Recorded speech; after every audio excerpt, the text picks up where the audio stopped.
Saudações família boa, irei partilhar convosco como é que foi o processo criativo desse panfleto. Primeiro comecei recortando a imagem do nosso personagem principal, né? Nesse caso do artista principal do evento. E depois de ter tirado o fundo, comecei a endireitar o cabelo, que algumas pontas soltas começarem a aparecer. Depois disso, redimensionei a imagem que é para ficar justa e mais visível, que é para dar aquele ar de personagem principal do nosso panfleto.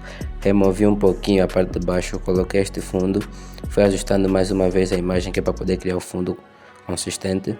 Depois disso, coloquei um degradê preto. Depois do degradê preto, comecei a adicionar o texto, nesse caso a imagem. Comecei adicionando o texto principal, que é o Musafo. Musafo foi o texto principal, depois adicionar aqui em cima o Fest, que é para ser Fest Musafo. Depois disso fui escolhendo a fonte para escrever o Fest e achei conveniente colocar esta fonte aqui.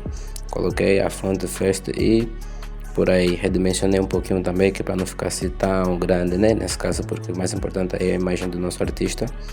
Depois disso fui vendo as cores que é para poder colocar o Musafo, que é para estar mais visível. Procurei várias cores, mas não achei assim tão fixe. Depois aqui coloquei também um efeito de folhas, né? Como podem ver, que é para dar um ambiente assim, que é para não ficar muito seco.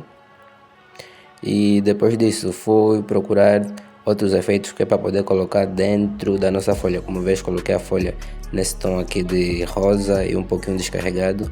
E também aqui fui acrescentando os textos, né? Nesse caso fui acrescentando as formas que é para poder pôr a imagem dos convidados. Fiz as formas. É só de lembrar que na palavra Musafo o mesmo fundo é que eu coloquei como fundo do texto. Por isso é que está assim, que o texto está com uma cor semelhante ao do fundo. Então aqui fui colocando as imagens dos artistas dentro das formas que eu criei. Eu coloquei essas formas que é para não ficar muito comum, né? Normalmente aí se coloca mais círculos e quadrados, mas eu achei melhor colocar essas formas que é para dar uma diferenciada. Fui ajustando aqui também nossos artistas, coloquei o primeiro e escrevi o nome do primeiro artista, no caso. Achei melhor também escrever com uma fonte mais visível, diferente do artista principal. Fui colocando imagens também de outros artistas, né? Dos convidados nesse caso. Fui colocando, aqui estava a colocar a imagem do segundo, depois coloquei a imagem do terceiro artista, no caso. E coloquei o quarto, né? Depois do quarto fui aí escrever os convidados, escrevi os nomes dos convidados. Como já tinha um texto que o cliente me mandou, então só fui copiando e colando. Depois disso coloquei também a localização.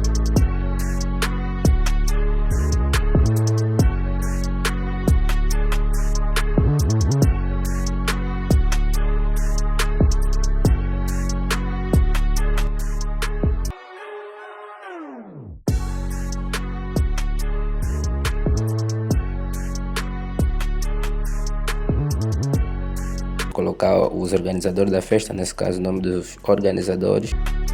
E depois dos organizadores fui também colocar a data. Fui para colocar a data, nesse caso. Queria colocar a data aqui por baixo, mas por baixo eu achei que tinha muita informação. Pensei melhor e coloquei a data para cima, nesse caso. E por último, logotipo, né? No caso, que é para não esquecer. E este foi o resultado final. Por favor, digam nos comentários o que é que acharam deste panfleto.